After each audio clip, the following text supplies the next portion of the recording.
You're listening to Discovering Truth with Dan Duval.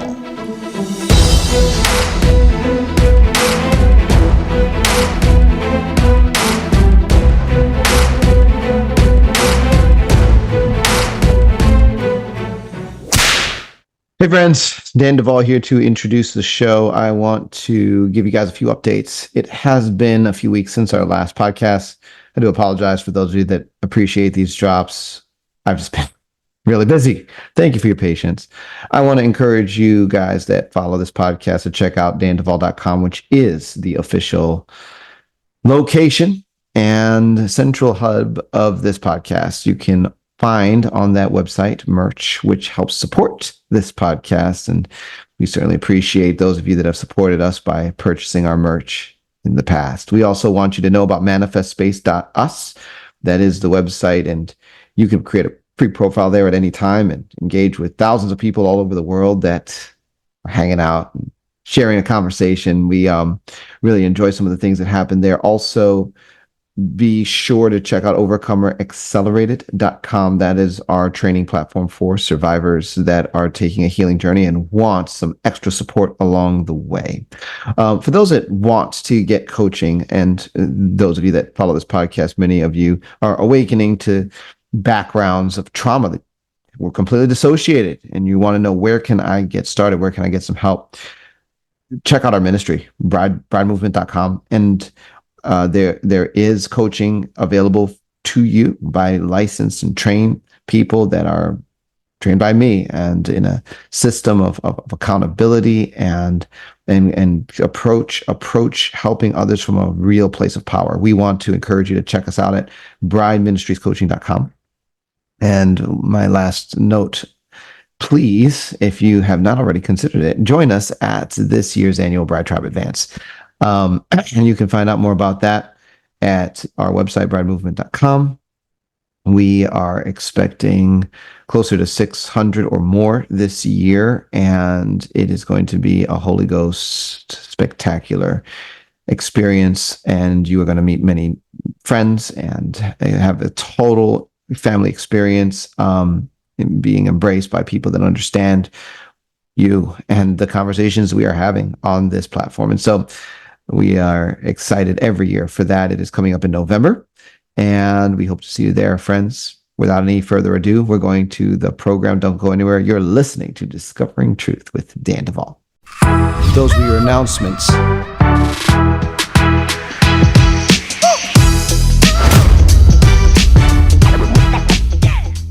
Friends, we're back on Discovering Truth with Dan Duval. And I have a new friend with me today. She has never joined me on this program before, but she is about to blow some minds. Her name is Hollyanne, and she has been taking a journey of healing and deliverance for actually several decades, but here at Bride Ministries for a number of years as well. And she has just an extraordinary story and testimony of the power of Jesus Christ. And so I'm very excited to have her. Hollyanne, welcome to Discovering Truth with Dan Duval. Thanks, Dan. Thanks for having me. Yeah.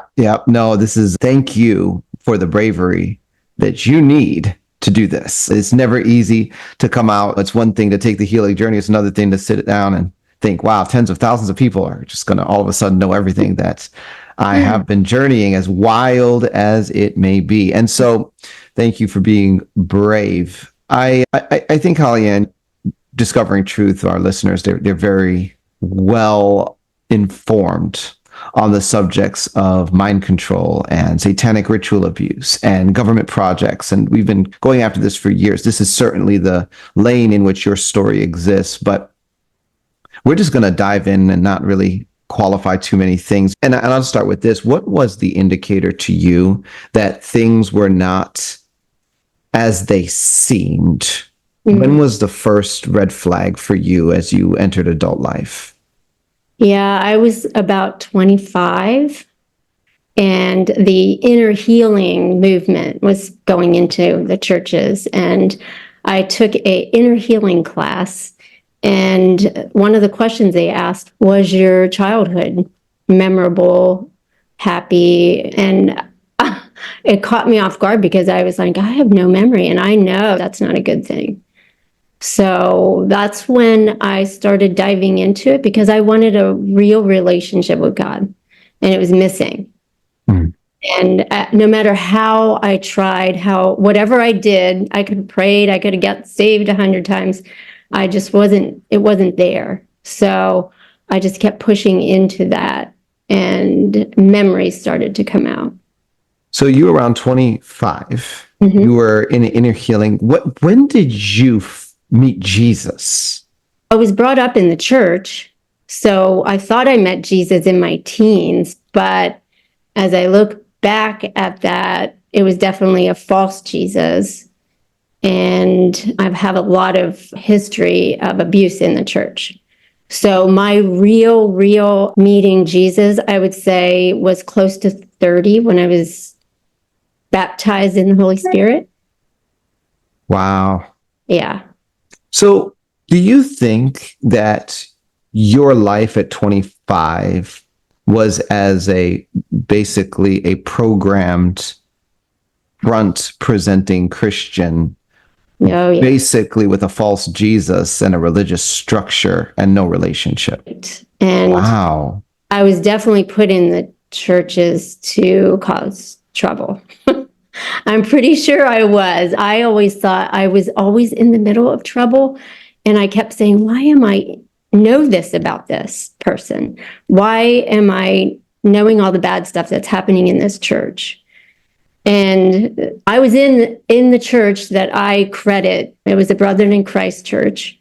I credit this church for finding Jesus for me because there was a pastor that came in there that was not traditional.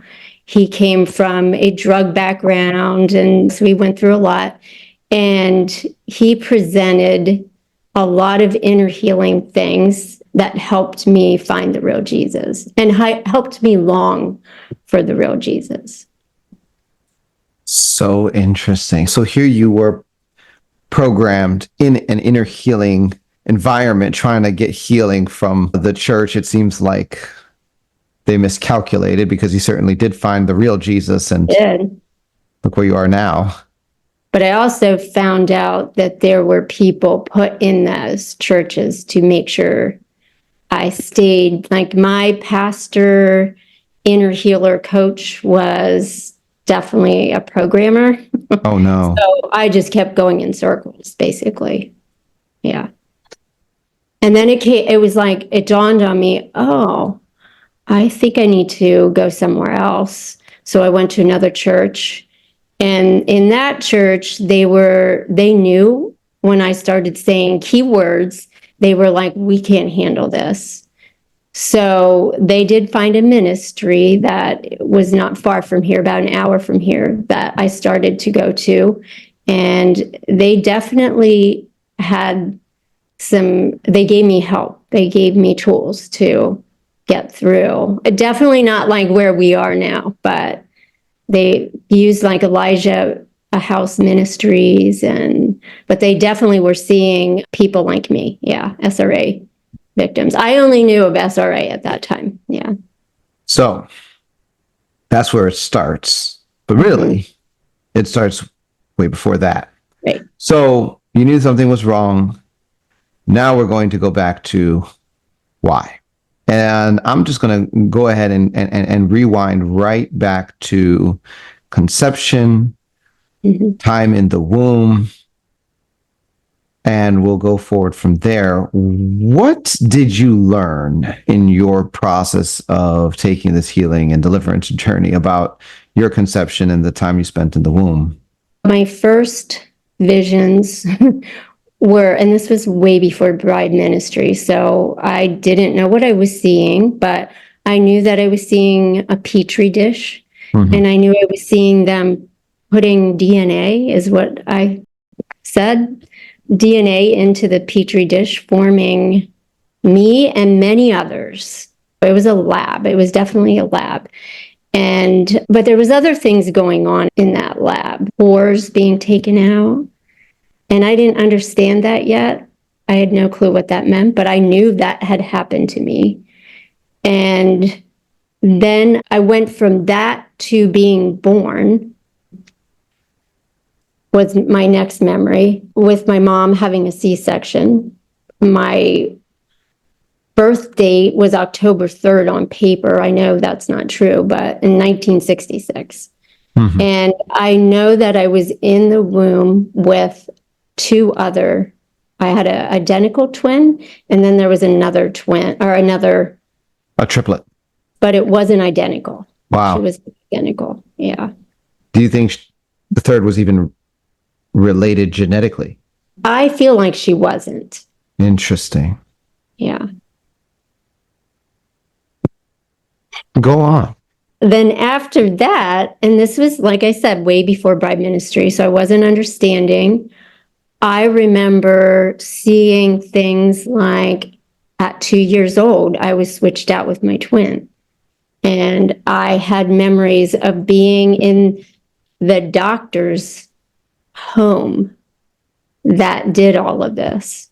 So my mom had found this doctor, and I should have known then, but this doctor was like over an hour away, and we just kept going to him. And for any little thing, like anything that happened, if I ended up in a hospital close by my house, he would come from wherever and come to that hospital. And I knew the doctors didn't like him, and I knew the nurses didn't like him, but my mom loved him. So I just thought he was the best thing for me. But anyways, from there, I knew that I was under sedation. I was in a row of beds with other kids, and I could tell everything that was going on around me, but I couldn't do anything about it. So I called that a programming station, is what I called it. Goodness. About how old were you when you started to get this series of flashbacks? Was this in your 30s?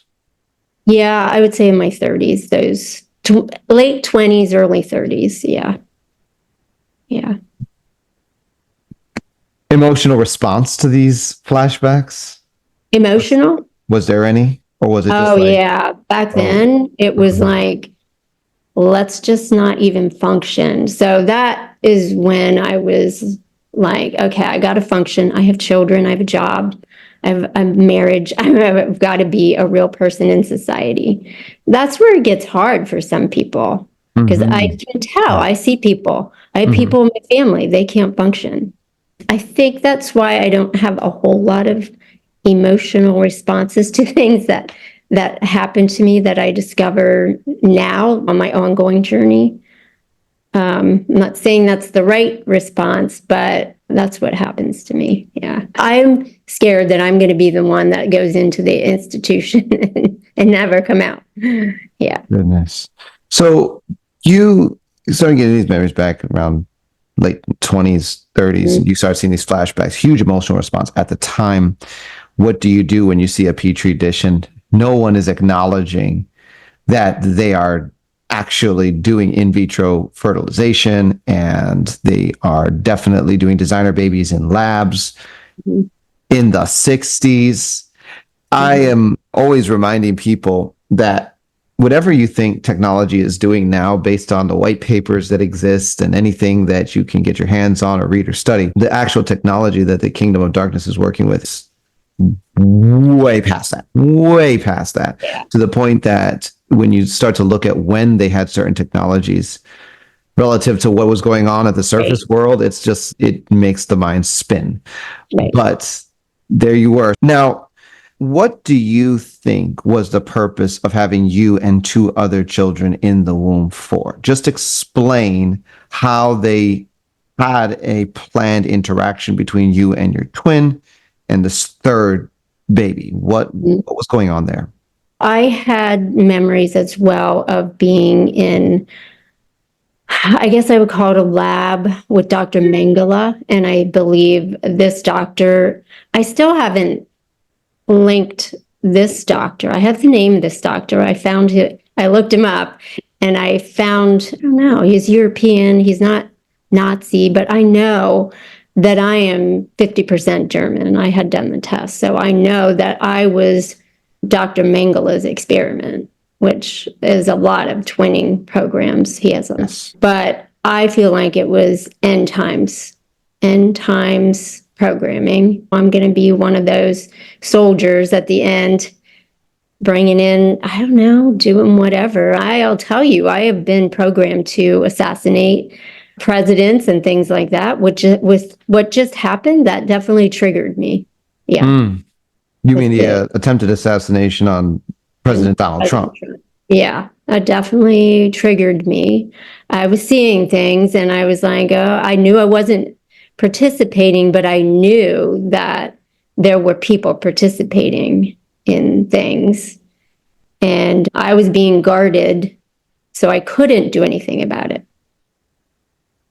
Explain that when you say there were people participating in things. What do you mean by people and what do you mean by things? Veiled language. The only thing that I could explain it as, so before the attempt happened, my property was surrounded. Now we have a good 200 acres. So I'm talking gargoyles, shoulder to shoulder, right outside my property line, covering our property. There was like nothing I could get out or in. And I was praying. I was like, I don't know what's happening, God, but something big is going to happen. And I need you to send the angels to get rid of these things. And I was battling for a while. And the next thing I remember, the assassination attempt happened and they were taken out. The gargoyles were gone. So that brought to mind, oh, something was supposed to happen or something happened. And I was not supposed to know about it because my programming is failing. And I'm seeing people, that person that was on top of that roof was definitely a super soldier. There was no way he was not a super soldier of some sort. So he was a 20-year-old kid. So I'm thinking, oh my God, that could have been me. And I'm sure there was other people out there feeling the same thing. I wouldn't negate any of that. Even when they searched his apartment, it was like squeaky clean. Both of this kid's parents were psychologists or psychiatrists or whatever. There's just a lot of, he was in a BlackRock commercial. He was like, there's so many. I didn't even know that. What is really the deal? And, but I get it. Now, for the listener's sake, when you say gargoyles, are we talking you saw these things physically or you were discerning and spiritually seeing these things? In the spirit. Yeah. Okay. All right. All right. Yeah. Physical gargoyles, actually. Yeah, I never know. You're right. So, you're very right. This is, wow. Okay. All right. All right. So fascinating. Now, coming back, let's talk about the twin and the triplet and anything you know about that to this point. So what I knew, what I believed over all these years until I met my recent coach, Val, she helped me see that the third baby that I do not think was related to us, we were made to believe that we killed that baby. So me and my twin carried that burden, but we realized that's not really what happened. But my other twin, we both lived. We both were experimented on. We both were programmed. We both carried on lives. And I'm still not sure. I'm still discovering my twin's life because in my mid-30s, I thought my twin was sacrificed. It was going to be her or me. And I remember staying with a friend. She knew all about this. She's praying the whole night. We were up all night. And I knew my twin was sacrificed. But recently, over the last year, I started to realize I was getting those remarks of, I just saw you here. I just saw you at the store.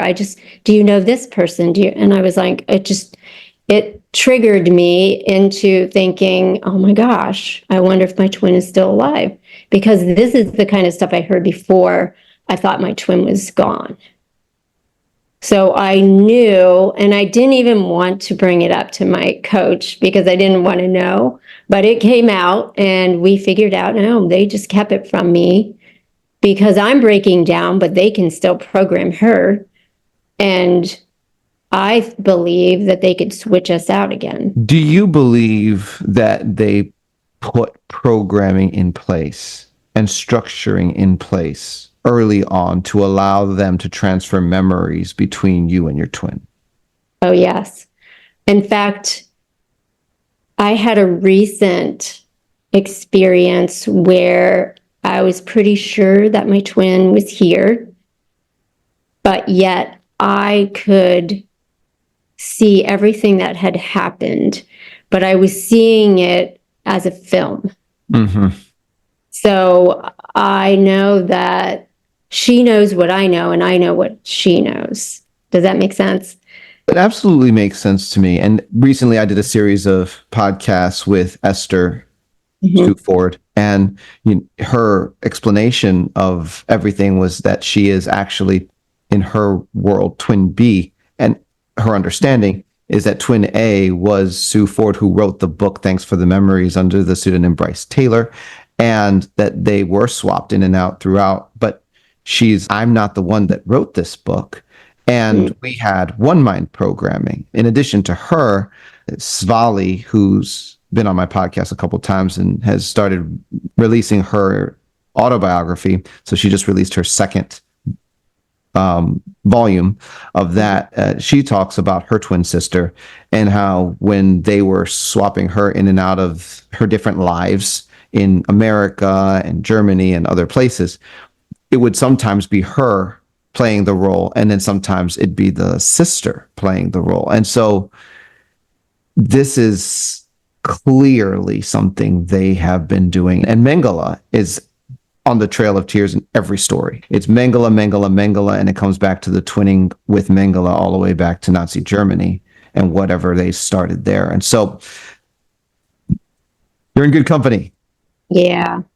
And it's funny because once you start seeing it, you can spot it out and about. I can tell when I'm seeing things. And I don't say anything to anybody, obviously. I would never say that, but it happens more than you think. I believe that. Yeah. Wow. And the question that I'm starting to ask myself as well is how many survivors that are walking around are actually battling challenges to break free because of the hidden twin or Right. this whole dynamic Right. that is really Mhm. not fully understood. Right. So thank you for That's what talking. I'm noticing. Yeah. Mhm, I'm mhm, noticing that because here I am. I did all this work. mhm, I've got my file cabinet of prayers. mhm. And I can call up my filing angels and we can open those doors and file prayers, keep filing them. But I also noticed that when I realized my twin was present, she had her own file cabinet. So she did not have as many prayers as I did, but we could file some prayers and we could walk along side by side and get through some of these things a lot quicker than what I did originally.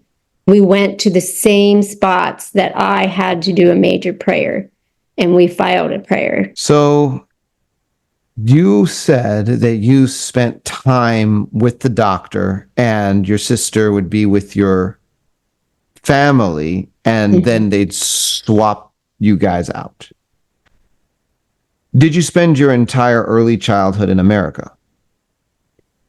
I know that I have memories of being in different countries in Europe.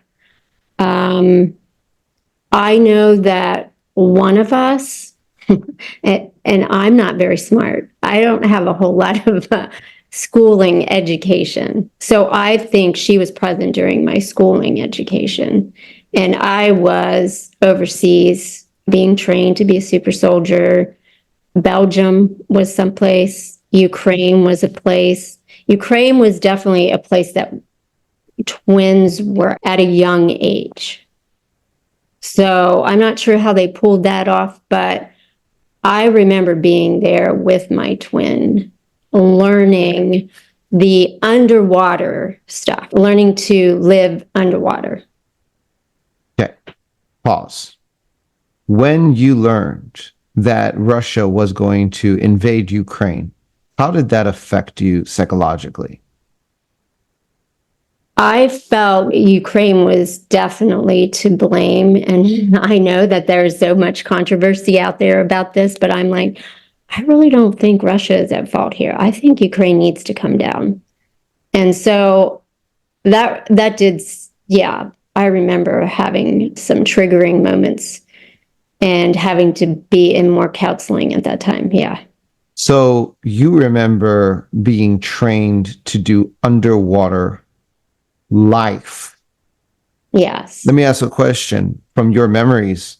What did that look like? Was that just being like dropped in a tank and drowned for a few minutes at a time and then resuscitated, or was there more extensive programming, or were you actually being endowed with supernatural abilities to be underwater? Talk about it. I would say I was probably more supernatural abilities to stay underwater because I have more than that memory. I have memory of being like almost like a mermaid.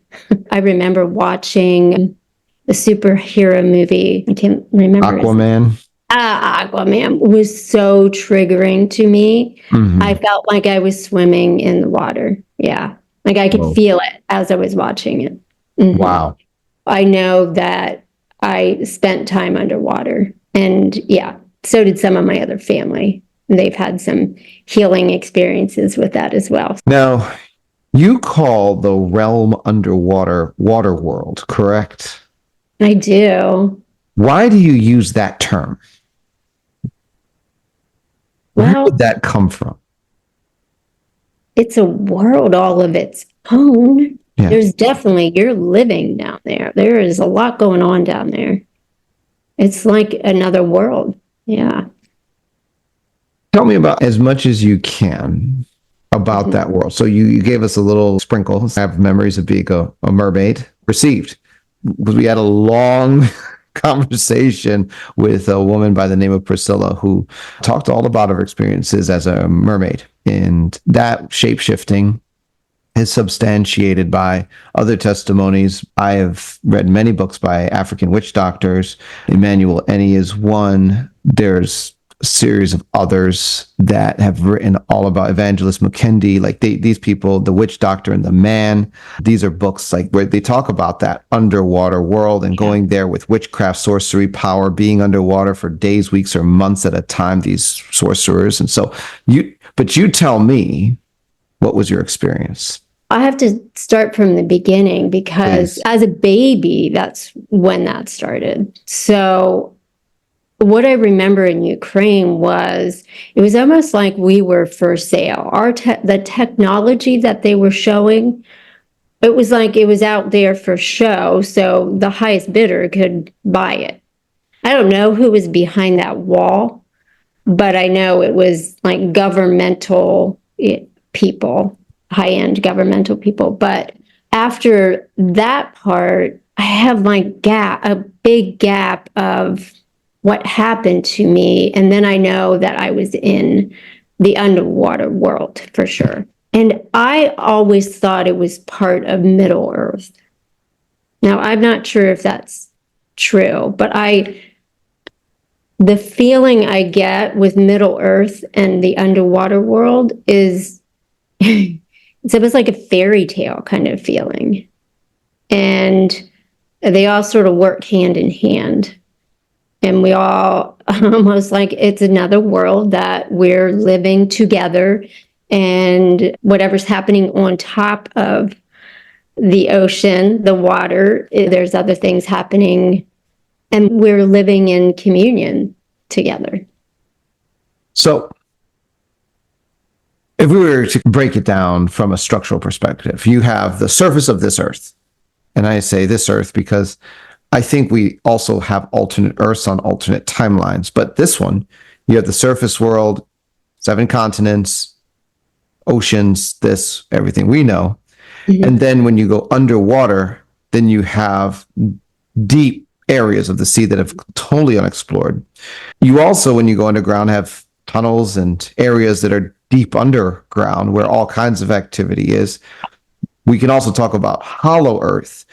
Would you distinguish hollow earth from middle earth? So I'm not sure if they're the same thing, but I always call it hollow earth or middle earth. You use middle earth. I do. Because I'll just be honest, I think that middle earth and hollow earth are two different things. I think they're actually two different conversations, but I'm trying to ask you your opinion. I know people correct me when I say it, and I'm like, but I still think it's middle earth. And I feel like it's in the middle of the earth. But I just assumed when everybody corrected me, oh, I am wrong and I'm just calling it something wrong. But I know, because I know the Antarctica story and going down. I've been there and have been down. Hold on. Don't take me to Antarctica. I'll take you to Antarctica in a minute. Yeah. I want to stay in Waterworld. So I'm just trying to understand, but the way you experience it, you experience Waterworld as a component of Middle Earth, where there is a almost parallel and somewhat integrated reality with the surface world, but not really fully understood. Right. Okay. And so talk to me some more. It's funny because I've never really explored this, but as you're talking about that, I can see the tunnels leading to it. I have seen where I've been at the beach and all of a sudden I'll have some crazy green lizard man in my room and I'll be like, oh, he's from Middle Earth. I remember seeing him. And a portal opened up right out into the ocean. It's in New Jersey. And this guy came out to visit me. I'm calling up my coach. I think I need a session now on my vacation. But so I feel like there are tunnels that lead to to this Middle Earth. And those tunnels are underwater? Yes, they're underwater. Fascinating. That's what I see in my head. That's what I've always seen. J.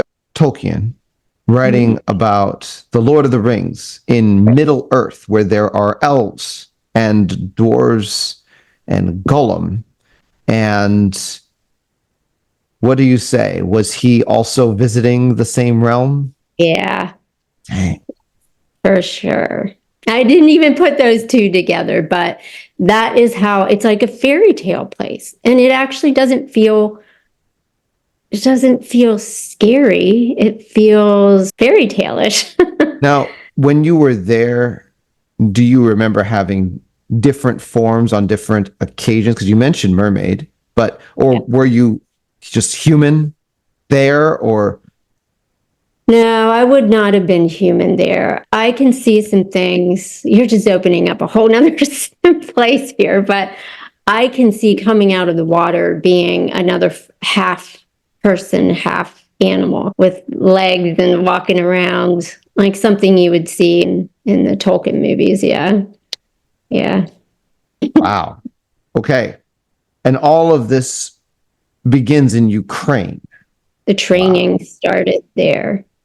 I don't remember a lot of the training or who bought me and what they did with it, but there's definitely a Nazi component to it for sure. So do you think you were trained and some things happened and then you were bought and then placed with your family in America after the purchase? Yes.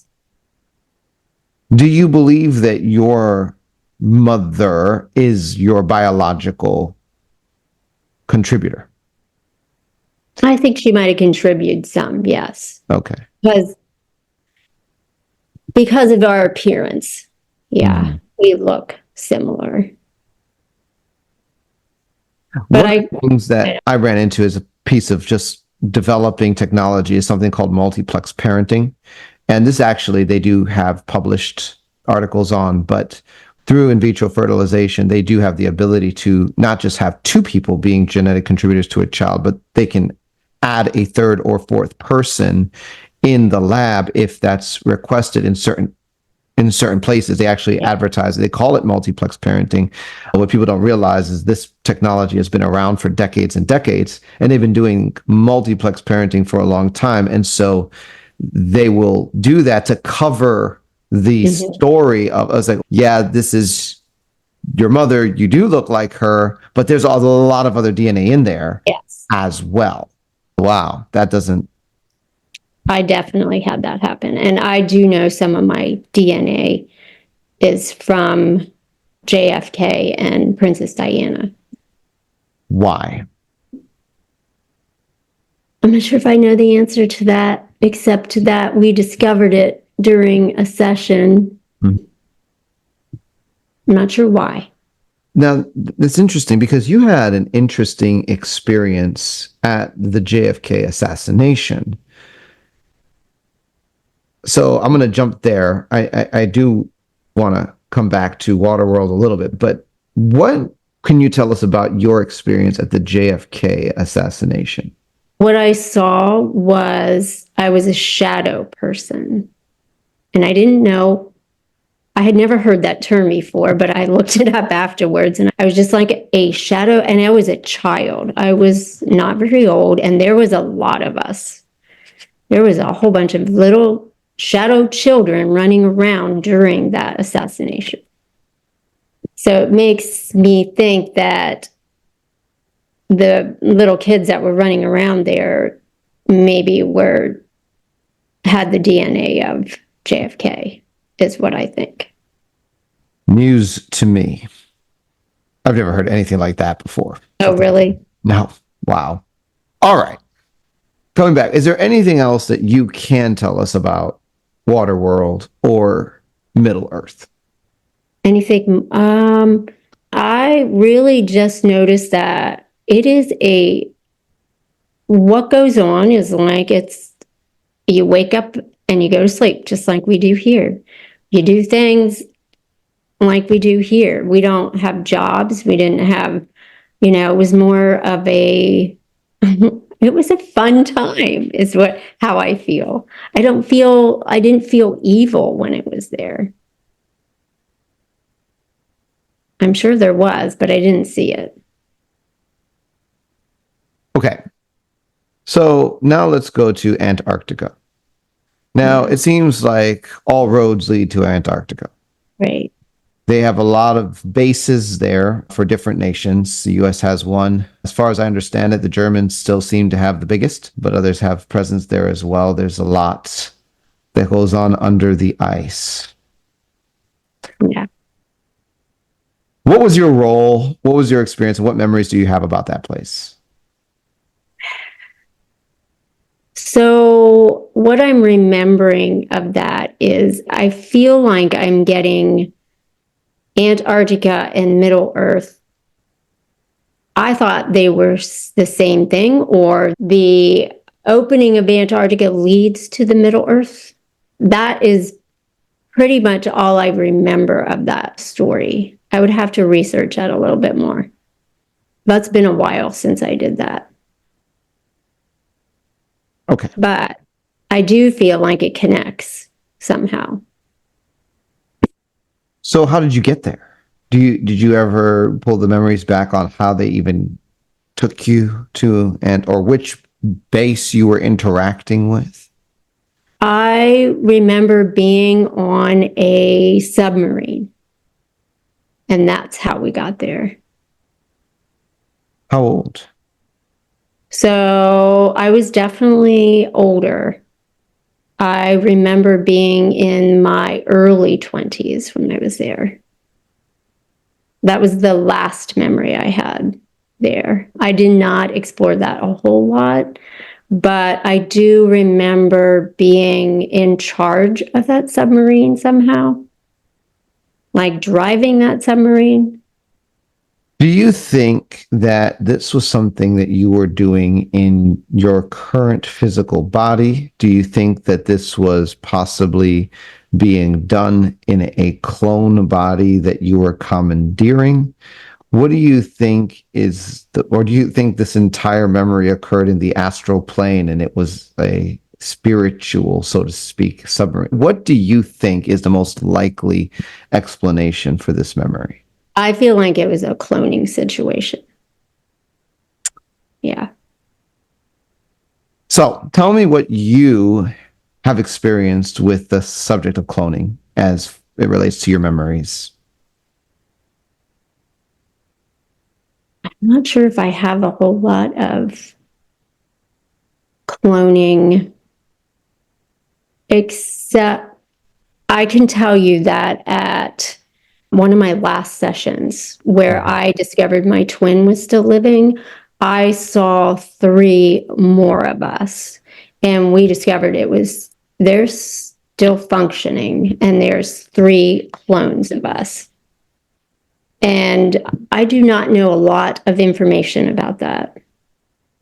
So one of the dots that I've connected as I've been working with people and having a lot of conversations is it becomes impossible to explain people's full scope of experiences, memories, and trauma if you try to isolate those to the physical body that is the original physical body. You have to, at some point, expand out from that model and think bigger, because there's way more going on.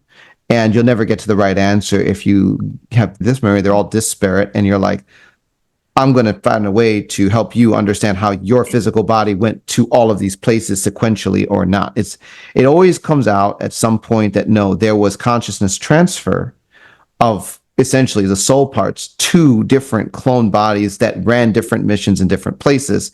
And this is especially true with the secret space program.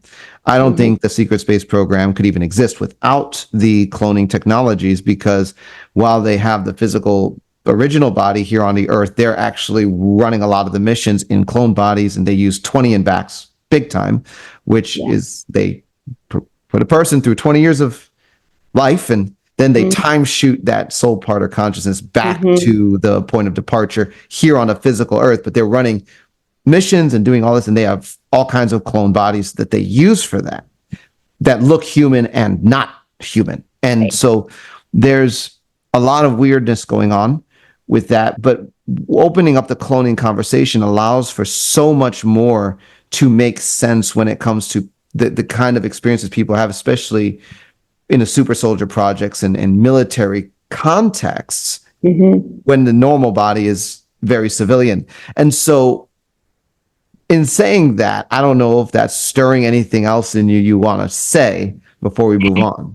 I think I told you that I had done some 20 and backs. That makes sense because I was trying to figure out, am I really 58 years old, or am I add 20 times 3 years onto my life? But we did not explore all my 20 and backs, but I did have a government 20 and back. But the one we did explore was my super soldier training. I used was a doctor, and I had gone back pre-edemic and was doing surgery that I had learned. I was trained to do some crazy surgeries, and I went back, and I guess you call that a 20 and back, or time traveled back there somehow, and did some surgeries. Okay, hold on, pause. Yeah. They time traveled you back to a pre-Adamic environment. Right. Here on this earth. Yeah. What were you operating on? I know. I didn't really want to see it too much, but it was definitely, I would say it was like a Mengele kind of experiment. Does that mean like some kind of hybridized abomination creature? What does that mean? I saw it as I was definitely putting something in to at least a chip. It was definitely to be able to gather information. You were doing a procedure on some pre-Adamic being to chip it to get information. Right. as a doctor that was time traveled back there during a 20 and back. Mm-hmm. I know it sounds crazy that I said it out loud, but yeah. The implications would be that they are interested today or 40 years ago, I don't know, in studying beings that were walking around on this planet pre-Adam. Right. Which would also go concur. I started talking about pre-Adamic last year, like big time, but it seems to be coming out more and more. No, man, as Adam and Eve, were put in the middle of a storyline that was playing out. They didn't start the story. Gosh. And I had that memory before you came out. It was like before you came out, because I was like, I don't even know what that means, pre-Adamic. And then you started to explain it. And I got so excited. I remember listening to that service and, oh, yeah, that puts words to everything. Yeah. My goodness. Yeah. So the way I look at it, there was like definitely some kind of pre-Adamic reality concerning this planet, Earth. And then there was the pre-Adamic chronicles and generations of the heavens. And you have both. And so this is fascinating. They have you chipping some kind of being on this planet before. Wow. Did you get any memory of what happened when they collected the data? No, not yet. I mean, I do need to look into that more. That is fascinating. Mm-hmm. Okay.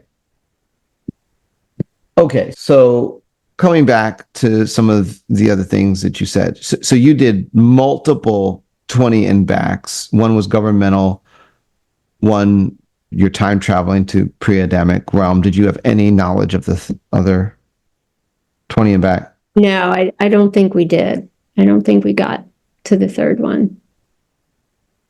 No. And I honestly shut down the doctor part that did those time traveling. So I probably could not that I want to do that again, but. So tell me about the transition you went through in 2017. What was 2017 for your healing journey?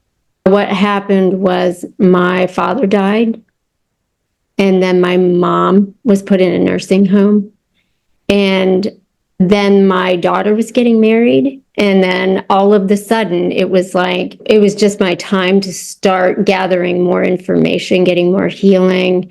God took me to a book. You had interviewed Hope Barrel, I think her name was. Yep. Hope Barrel. Yeah. Yes. And when I read her book, it took me right back into a lot of my abuse and and so that just opened up a whole bunch of things. And I happened to be in a program, a physical therapy program, pain management, and I had a psychologist that I had to see once a week. And he actually believed what I was saying. I was very nervous to open up because in our area, we have a health care system that watches, they just organize everything. I'm sure that happens all over the country. But before they were really organized, I knew that they were watching everything I did, gave like false information about my health, just collected all my tests and procedures. I've had so many surgeries done, and I'm sure that they were accessing me through all that. But he really helped me see that what I was saying was real. So he believed it.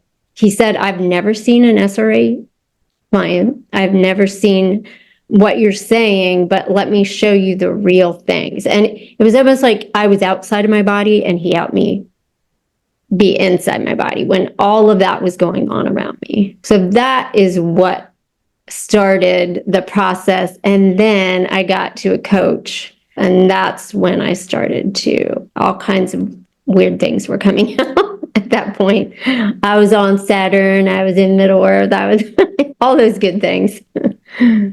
Yeah. Okay. So you said it. Now I'm going to ask about it. Saturn. Yeah. This is a planet that is not very close to Earth. Yeah. I will tell you, nothing good ever comes out of a memory connected to Saturn. Anyone I've ever worked with, the Saturn itself, the planet, its moons, and its rings. It's Yeah. just darkness and more. Mm-hmm. So I'm going to ask you about Saturn and what you have recalled from that realm. Yeah, this realm is just really messed up for me. My twin and I, and lots of other people, are stuck on Saturn. There's a lot of labs, there's a lot of prisons. My first vision was of outside of Saturn, on the outside of Saturn, and I was being guarded by, it looked like Star Wars figures. The weird people on the animals, and they were guarding us. We were mining something, and they were like making sure we were working, kind of thing. It was a prison. It felt like a prison. But I've also had some visions of my twin inside Saturn. And there was a lot of, I would call it Mangala things going on inside Saturn. And my twin was caught in there for a long time. I feel like she just came out of there again. So I think we travel some. Now, when it comes to this conversation, do you think that Saturn was something you were in this body I'm talking to physically taken to? Do you think it would be a clone situation? Do you think that it was in the astral plane and it was just your soul fragments being trafficked and imprisoned there? Or a combination? Yeah, I was going to say maybe a combination. I feel like I was there, but I also feel like parts of me were there too. So I feel like it was definitely, I could say I felt Saturn, if that makes sense. Like I had my feet on Saturn. But when they needed me to be back there, it was parts of me. Yeah.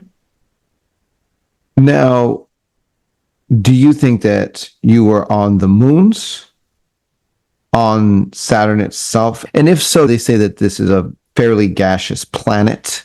So that's what they say. I want to ask, how did you experience the reality of being there? Being there, I think I was on, it was not the moons. Okay. It was definitely the planet. Uh-huh. And you could see the rings, Yeah. but I was walking around like there was no issue with it on the outside. The inside, it's a whole different story. It's very dark. When you experienced it, did it feel very cold or? Definitely not like this Earth. It was like a Star Wars planet. Okay. That's how I can explain it.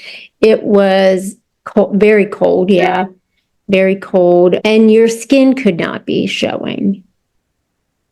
So that would make sense, yeah. So you remember that? Like I do remember that. you could not let your skin out when you're on the surface of this thing. That's right. And do you know why was it just Was it what? I'm sorry. Was it just like the practical, like it's too cold, if your skin shows, it's just gonna crumble, or was there? Well, that's what I thought it was, but if you look back at the people on the animals that were guarding us, they were not human, obviously, but they were definitely hiding what they were. So it didn't matter about us on the planet itself. We just needed to not show our skin because it was cold. But the people guarding us definitely were hiding who they were and what technology they had. So fascinating. Okay. And so that was the outside. The inside Yeah. was extremely Dark, hot. I can feel it being there as we talk. It was definitely like hell, like you were in the pit of hell, for sure. There was a lot going on there too. And you would see somebody disappear and not come back. okay. So can you give me a little bit more about a lot going on there? One or two of the a lot things. I wasn't seeing a whole lot of it because they were not letting me see what was going on behind the scenes. They were making sure I was safe enough to come back, but also scared enough to know that I don't want to return here. I still knew that it was a Mangala place, is what I would call it. It was definitely a lab, and there was things going on, experiments going on, and a lot of blood. And I could see bodies of children in other cells. So now what happened to them? I'm not sure if I just blocked that out or they didn't. I wasn't experiencing that. I felt like my twin experienced a lot more. I felt like I was on this side of it and I could see behind me, but I was not seeing everything that was happening. But I know my twin was. Wow. Okay. So tell me a little bit about the super soldier side of your experience. What's going on there? I would say that obviously it started with the training in Ukraine.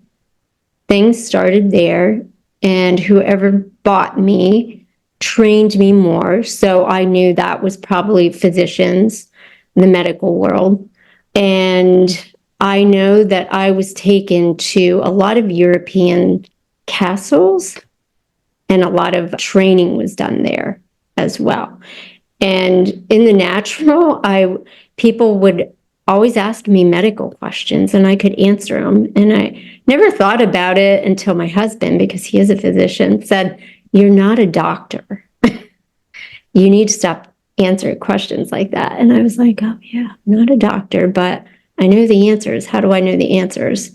And that's when I started to look into, oh yeah, I was trained very well by these Nazi doctors, for sure. Goodness. Do you know how they worked this out with an elementary school, middle school, high school experience? Like, how did they get you through school or make it look like you graduated from school? I mean, you're 25 and you can't remember anything at Yeah. first. Did you draw some conclusions around that part? I just remember, okay, I don't remember anything about certain subjects, but I had a lot of trauma going on in that school too. We were being switched out, but I do know that the principal of the district was molesting me from kindergarten on. And there were teachers that were involved. And then I had teachers that were trying to take care of me and get me out of it. Next thing you know, they disappear. But I know in high school, I just wouldn't take a test. I couldn't take a test. And I would pass. I would get through all my grades and be fine. And I always thought, oh, I'm never going to know anything. I don't know how to answer those questions, but they're just pushing me through. So that, when I see things like that in a school and a child, that makes me really mad. Yeah. You can see where it's happening. Yeah. So you didn't take tests. They just pushed you through one grade to the next. Don't ask any questions. And if you do, you just disappear. That's right. That's what happened. Yeah. Yeah. I specifically remember a fourth grade teacher trying to help me, and she never came back. So I don't know what happened to her. Right. So where are you at today? What is the trajectory of the healing journey that you're taking? How are things continuing to change in your life as the months go by? Give us a little bit of a picture. Yeah, I'm definitely have a whole lot of freedom, more freedom. I know I need more now that I know more of the twin thing, because I don't want that accessing. I want to stay free, but it seems like I'm going to be helping my twin get freedom as well. And my scroll, I just feel like I'm going to be helping other survivors. And I feel like even if I'm not involved in this property here that we bought is out in the middle of nowhere. It's I want it to be for healing of other survivors. So I'm like, that's my passion, is to find a healing place for other survivors. Yeah. Time out here. It's peaceful. It's if they have to learn a skill, they can learn a skill. You see me, I didn't learn anything through high school. We can teach it right here. Yeah. So that's where I'm at. I'm going to keep going because I think it's going to go on forever. But yeah, I am active in my coaching. This is so interesting because one of the things that I say to people is we have to expand our vantage point. The Bible says that Jesus reconciled all things, whether in heaven and or on earth, through the blood of his cross. And as the body of Christ, I keep on doubling down on the reality, like the mandate goes further than earth. Yeah. The reality, though, is that the reason why it must go further than earth is the actual humanity is implicated in activities and ungodly activities in many places off planet. Yeah. Your testimony bears that out very clearly, as does the testimony of many other people that I'm talking to. It's an inconvenient reality, but not only is it going beyond the earth, it's going beyond the surface of the earth. And Right. the other side of this is one of the things that I noticed when I read the book of Genesis 1:1 or Genesis chapter 1 again was when God said we have to fill the earth and subdue it. He didn't say subdue the surface. He just said it, like the whole thing, eretz, earth, the Right. planet. Right. And I realized, I'm like, we have had our framework of what this planet is limited to us by those that hold the keys. Yeah. You're unlocking so much for people, and it's opening a whole nother world, basically. We can't look, what we're seeing is not just what is out there. It's not the way it is. And that's Yeah. what I think. And I'm also saying this. I think that we are on the precipice of a great awakening.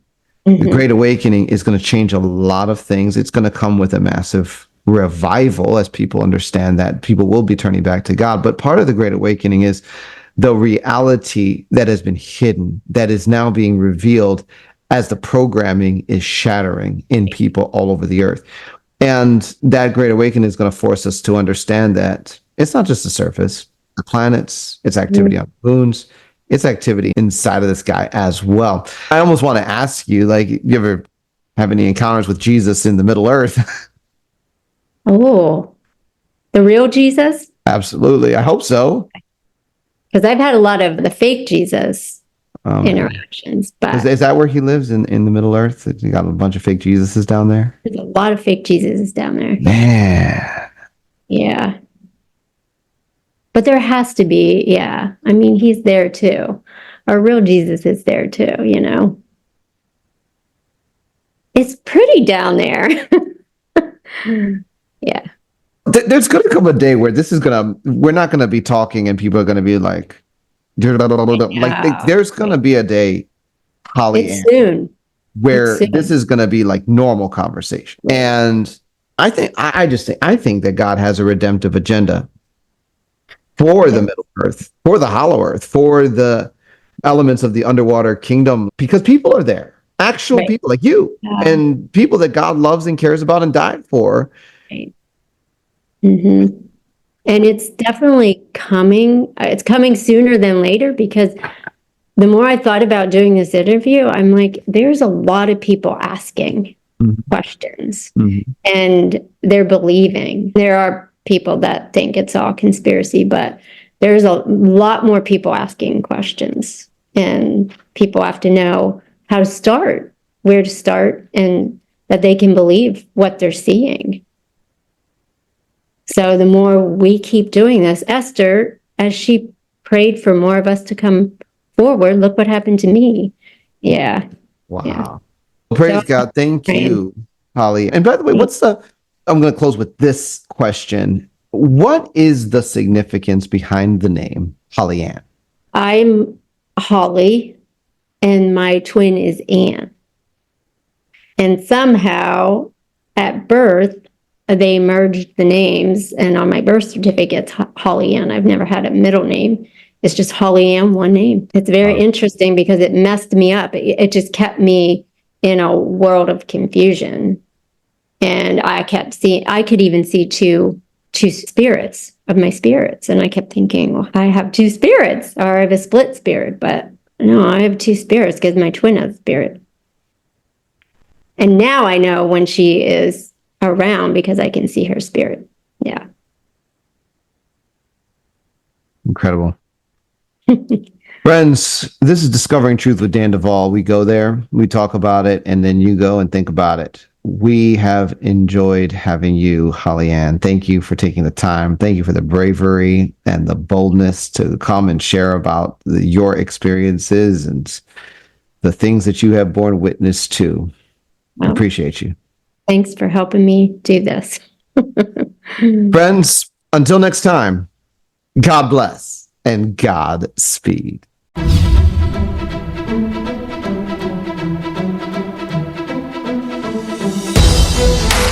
You've been listening to Discovering Truth with Dan Duval. Visit me at danduval.com, where you'll discover merch, books, and the opportunity to engage in our private social network. Join the tribe by subscribing to our email list and supporting this podcast.